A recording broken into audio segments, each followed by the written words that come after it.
You can just rub masking fluid off with your fingers if you want to, but the masking fluid eraser makes your job really fast. It's important that your paper is lovely and dry before you take it off.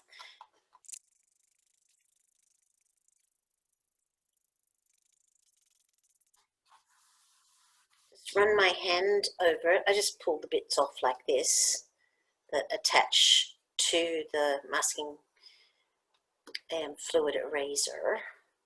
Then I like to run my hand over the surface, and then you will notice any little bits that you've missed. It's important to get all the bits of masking fluid off. A little bit more there. And when it's all beautiful and smooth, you know it's all gone.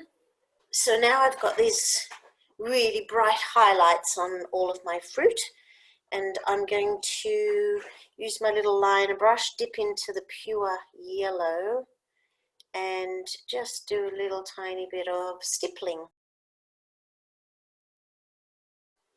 There's a little bit of masking fluid ended up in the wrong place, so I'm just going to cover that.